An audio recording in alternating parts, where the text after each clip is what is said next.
Night was falling on Interstate 40, on the outskirts of Nashville, Tennessee, when Officer Thomas Garrett received a routine call over the patrol radio. It was a typical Tuesday in March around 8:30 p.m., and he was finishing his shift when the dispatcher reported a white vehicle speeding on the highway. Thomas sighed, adjusted his utility belt, and made a U-turn on the road to intercept the car. He was 42 years old, 17 of them dedicated to the Tennessee Highway Patrol, and encounters like this were as natural as breathing. The white Jeep slowed down as soon as the blue and red lights behind it began flashing. Thomas followed the vehicle until it came to a complete stop on the shoulder, the road dust forming an orange cloud beneath the emergency lights. He activated the body camera strapped to his uniform, as he did at every stop, and exited the patrol car with his flashlight in hand. The cold March wind cut his face as he approached the driver's side, observing the movements inside the vehicle through the rear window. The woman behind the wheel rolled down the window before he even arrived completely. Thomas shone his flashlight into the car's interior, quickly scanning for anything suspicious on the passenger seat or center console. It was standard procedure, but when the light finally illuminated the driver's face, something inside him froze. She had wavy brown hair falling over her shoulders, green eyes that sparkled in the artificial light of the flashlight, and a slight expression of concern on her face. Thomas felt his heart race in a way he couldn't explain. There was something about that face, something that stirred old buried memories he hadn't visited in years. "Good evening, ma'am," he began, his voice more tense than usual. "Do you know why I stopped you?" The woman shook her head, her eyes fixed on him with a strange intensity. "No, officer. Did I do something wrong?" Thomas blinked several times, trying to shake off the unsettling feeling that was overwhelming him. "I saw your vehicle sped up on the highway. It was going 60 miles per hour, then dropped to 40, then went back up to 70. Is everything all right with you, ma'am?" She hesitated, her hands gripping the steering wheel. "Sorry, I was, distracted, thinking about some things." He forced himself to follow protocol. "Driver's license and vehicle documents, please." As she leaned over to reach for her purse from the passenger seat, Thomas took the opportunity to observe her more closely. The structure of her face, the way she slightly bit her lower lip when she was concentrating, the way she tucked a strand of hair behind her ear. Each gesture awakened something within him, a painful familiarity that made no sense at all. She handed over the documents, and Thomas took the driver's license with hands that trembled imperceptibly. He lowered his eyes to the document. The name jumped out of the identification tag like a punch to the gut. Sarah Elizabeth Garrett. The world around him seemed to slow down. The noise of the highway traffic became muffled, distant. Thomas looked up at the woman again, then back at his wallet. The name was there, printed in official lettering. Sarah Elizabeth Garrett, address in Nashville, date of birth that made her 34 years old. But that was impossible, completely impossible, because Sarah Garrett was the name of Thomas's wife. His wife who had died in a car accident exactly 10 years ago. On a rainy night on the same Interstate 40, just 15 miles away, he had identified the body at the hospital. He had held her cold hand while the machines beeped incessantly. He had watched the coffin being lowered into the damp earth of Oak Hill Cemetery under a gray sky that seemed to weep with him. "Officer?" Her voice brought him back. "Any problem?" Thomas cleared his throat, trying to reorganize the thoughts that were racing chaotically through his mind. That's his real name?" She frowned, confused. "Sure. Why do you ask?" He didn't know what to say. His mouth was dry, his tongue heavy. "Nothing. It's just that I know someone with that name." The answer sounded pathetic, even to his own ears. "It's a common name," she said, but there was something in her voice, a note of tension that hadn't been there before. Thomas forced himself to look at the other documents. The vehicle registration was in the name of Sarah E. Garrett. Everything seemed legitimate, official. He had to remain calm. He had to act professionally. but every cell in his body was screaming that something was profoundly wrong. "Are you living in Nashville?" he asked, trying to sound casual as he checked the address. "Yes, on Woodland Street near downtown." Thomas's heart skipped a beat. Woodland Street. That was the neighborhood where he and Sarah had lived together years ago, before moving to a larger house in the suburbs, before the accident, before everything fell apart. "How long have you lived there?" The question slipped out before he could control himself. She looked at him strangely now, a clear distrust in her eyes. "Excuse me, but why are you asking me that? Did I do something more than just vary the speed?" Thomas took a step back, realizing he was crossing boundaries. "No, ma'am, I'm sorry, it's just that—" He stopped, unsure how to continue. How do you explain to a stranger that she shares the same name as his dead wife, that she has the same face, the same voice, the same gestures that have haunted his dreams for a decade? "I'll just give you a verbal warning this time," he said finally, handing back the documents. "But I need you to pay more attention to your speed. The highway can be dangerous, especially at night." She took the documents back, her fingers brushing briefly against his. The touch was like an electric shock. "Thank you, officer." Thomas took a step back but couldn't move away. "Can I ask a personal question?" Sarah hesitated, her hand already on the steering wheel, ready to leave. "It depends on the question.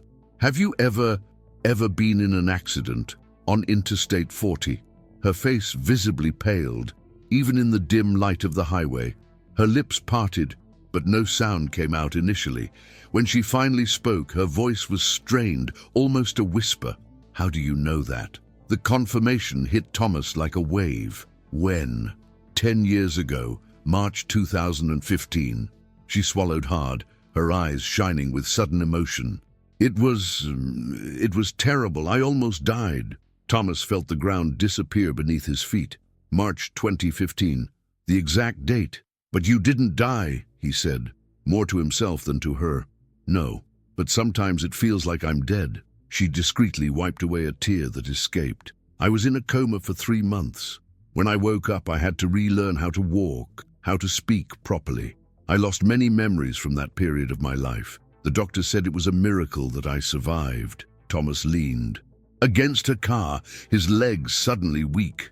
You were married?" Sarah stared at him with an unreadable expression. "Why are you asking me that? Please, answer as soon as possible." She remained silent for a long moment, her eyes studying his face under the patrol lights. "It was my husband. He was pronounced dead in the accident. They never found the body completely, but the wreckage, the fire. They said there was no way anyone could have survived on the driver's side." The world spun. Thomas had to hold on tight to the side of the Jeep to avoid falling. His name, what was his name? "Thomas," she whispered, and the word came out laden with ancient pain. "Thomas Garrett."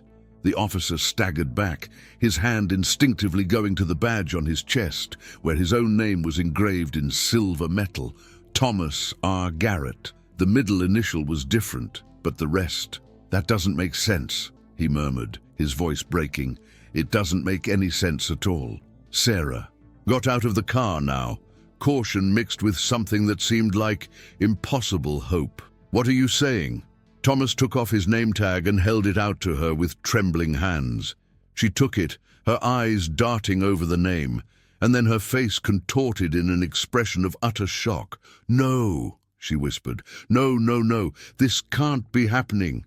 "I identified your body at the hospital," Thomas said, the words spilling out in a desperate torrent.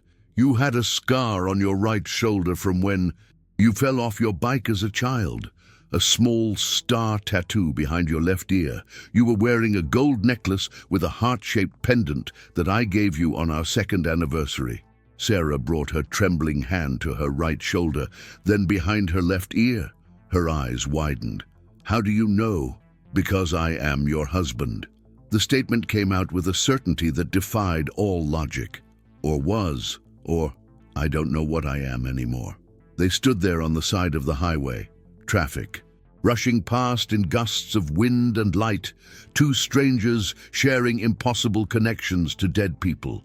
Thomas's body camera kept recording, capturing every second of that encounter that defied all reason. "We need to talk," Sarah finally said, her voice firm despite the tears that were now flowing freely. "For real, not here, not like this." Thomas nodded, unable to form words.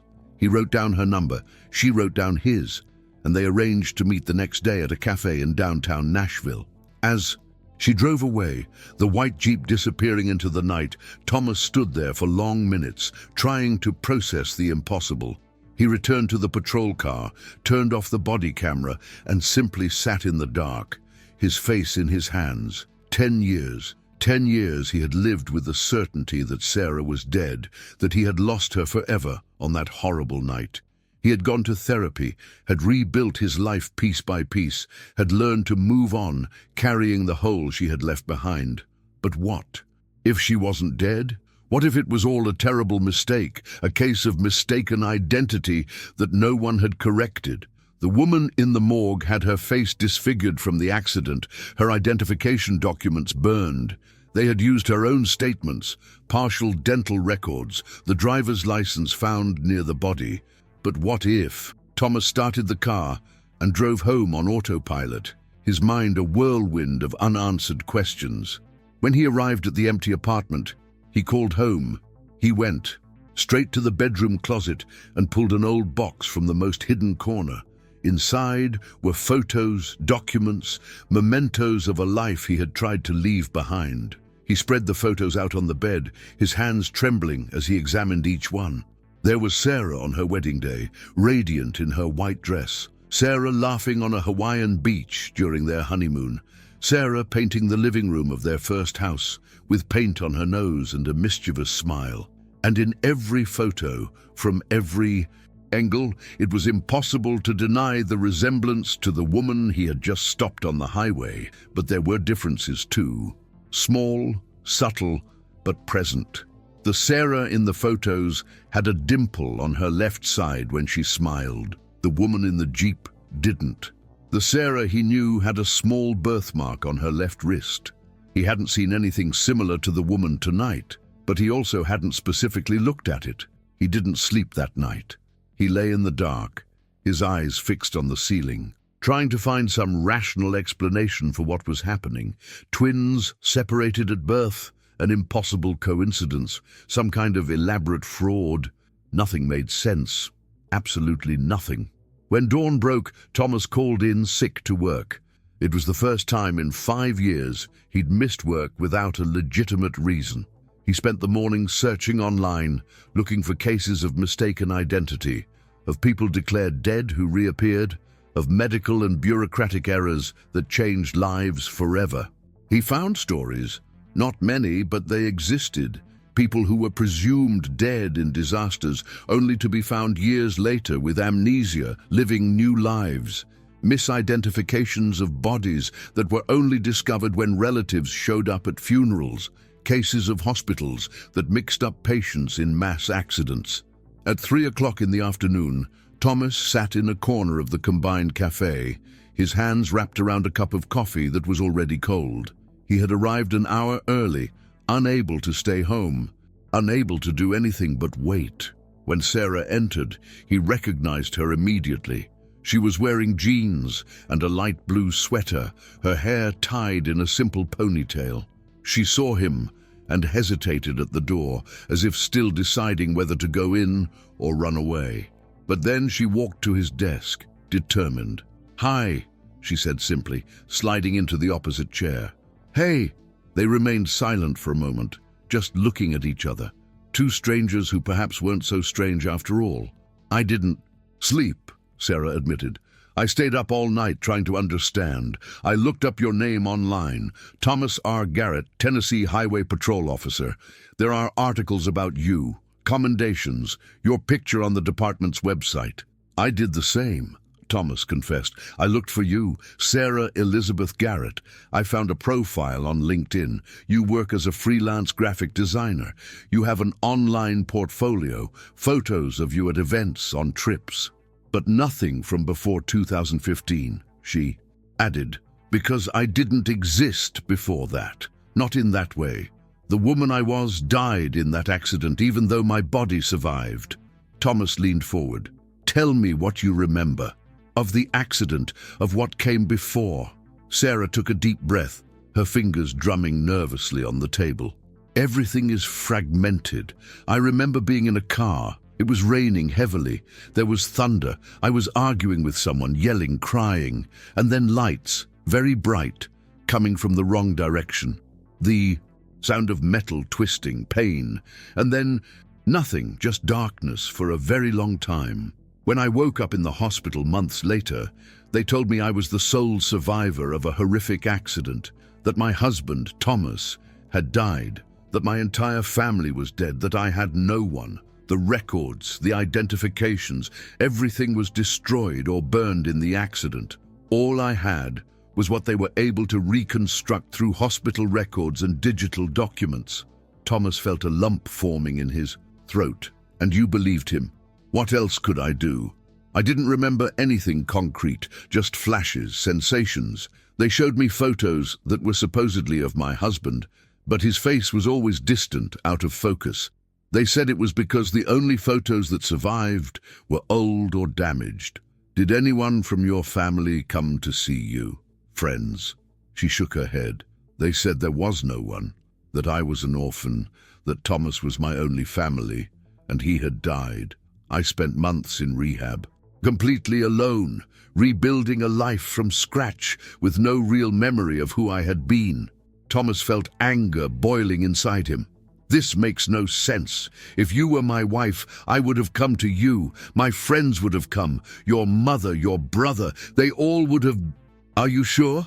Sarah interrupted him, her voice soft but firm.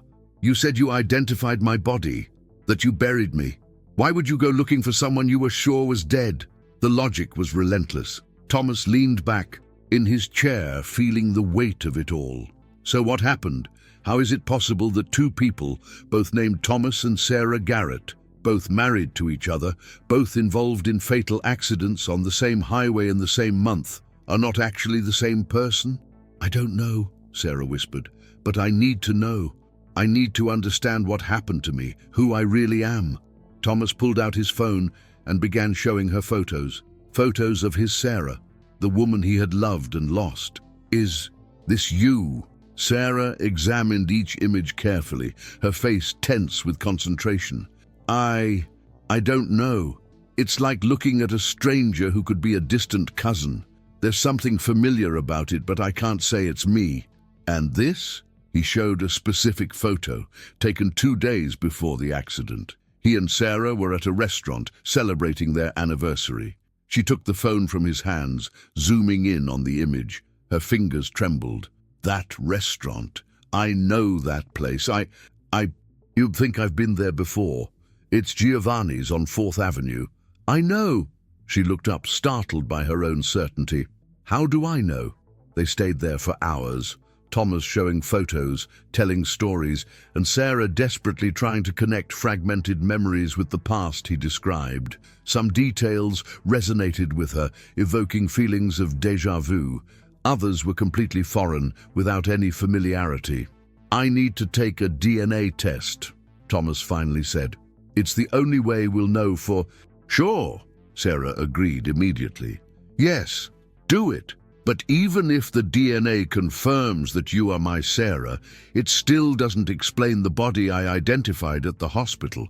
It still doesn't explain why you have records of having survived while I have records of having buried you. Then we need to find out, Sarah replied, a newfound determination in her voice. We need to go back to the hospital, to the accident records. Someone made a terrible mistake, or what? Or something far more sinister happened. In the days that followed, Thomas and Sarah became investigators of their own lives. Thomas used his contacts in the police department to access the original accident reports from 2015. What he found left him even more confused. There were 2 accidents reported that night on the same highway, just 20 minutes apart. The first involved an unidentified couple whose car caught fire after a head-on collision with a truck. A woman survived, but was in a coma.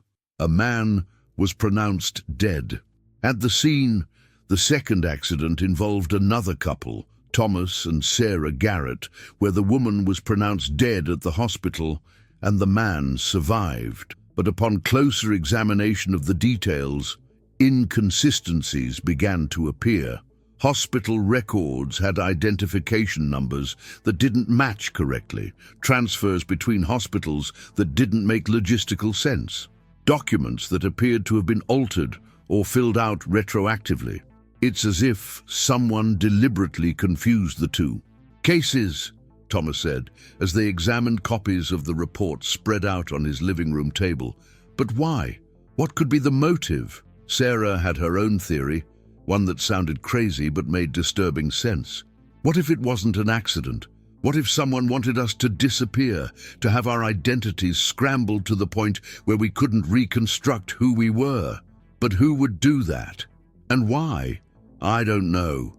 But you know what's even stranger?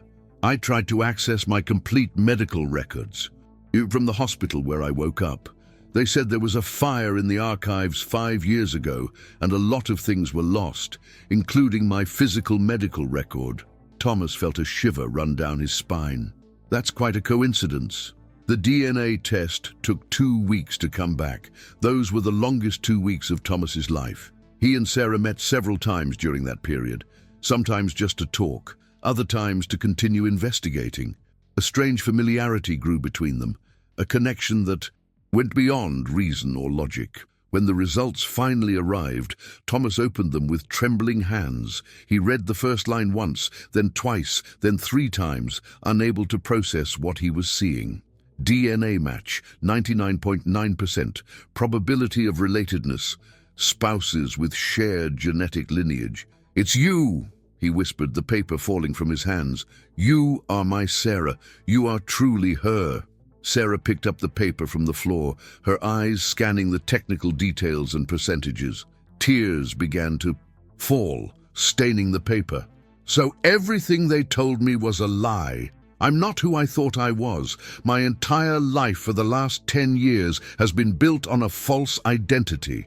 Thomas pulled her into a hug, and for the first time in a decade, he felt as if a lost part of himself had returned.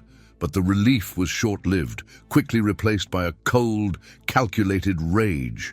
"Someone did this on purpose," he said, his voice low and dangerous. "Someone separated us, erased your memories, made you believe I was dead, and made me bury a body that wasn't yours, and I'm going to find out who." The ensuing investigation led them down an increasingly dark path. Thomas began to unearth strange connections. The doctor who had signed Sarah's death certificate had abruptly retired shortly after the accident and moved abroad. The nurse who cared for Sarah during her coma died under suspicious circumstances 3 years later. The records of the life insurance policy Thomas had received after Sarah's death showed peculiar transactions, and then he found something that changed everything. In an old box of personal belongings that Sarah had kept from the hospital, there was a small envelope she had never opened. Inside was a blood-stained business card with a handwritten number on the back. The card belonged to a private investigator. The number on the back was for a prepaid phone number that no longer existed. "Sarah," Thomas said, his voice tense. "Before the accident, were you investigating something? Involved in something dangerous?" She shook her head but then stopped, her eyes widening. "Wait, I have a flash, a memory. I was in an office talking to someone about fraud, embezzlement, something related to Thomas's work. My job? I was a highway patrol officer. I don't deal with financial fraud." "Not the police officer Thomas Garrett," she said slowly, the pieces falling into place in her mind. "The other Thomas Garrett, the one who was pronounced dead in the first accident." Thomas froze. "Are you saying there was actually another couple with our names, and you were investigating something?" "I don't know, but I feel like it. What if they confused us on purpose because we were too close to discovering something?" The theory sounded absurd, but the more Thomas thought about it, the more sense it made. 2 couples with identical names, both involved in accidents on the same night. The chances of it being a coincidence were astronomical. But what if it was orchestrated? Thomas decided to do something that was technically against the rules, but that he felt he had to do. He hacked into the hospital's record system using credentials he shouldn't have had. What he found confirmed his worst suspicions. There were 2 medical records, both for Sarah Garrett, both from the same night, but with conflicting details. One stated that the patient had died at 11:45 p.m. The other stated that the patient was in an induced coma at 11:45 p.m. But the entries had been made by the same person at the same terminal, only minutes apart. Someone had deliberately created duplicate and conflicting records. "Who has the power to do something like this?" Sarah asked when he showed it to her. "Someone with high-level administrative credentials, a doctor perhaps, or someone in hospital administration." They kept digging, and slowly a pattern emerged. The hospital where both accidents were treated was at the center of a covered-up insurance fraud. Scandal. Millions of dollars in fake procedures, phantom patients, fabricated deaths to collect life insurance payouts. And what about the private investigator whose card Sarah had found? He had been hired by an insurance company to investigate the hospital. He died in a car accident 3 weeks after Thomas and Sarah's accident. "We were investigating the hospital," Sarah said suddenly, her memory flashing back. "Not me, the police officer Sarah. The other Sarah. She had discovered something. And her husband, the other Thomas, he worked in the hospital's administration." Everything fell into place with terrifying clarity. The other Garrett couple had discovered the fraud. They were a threat. So someone orchestrated the accidents, killed the Thomas who knew too much, and scrambled the identities to cover up the crime.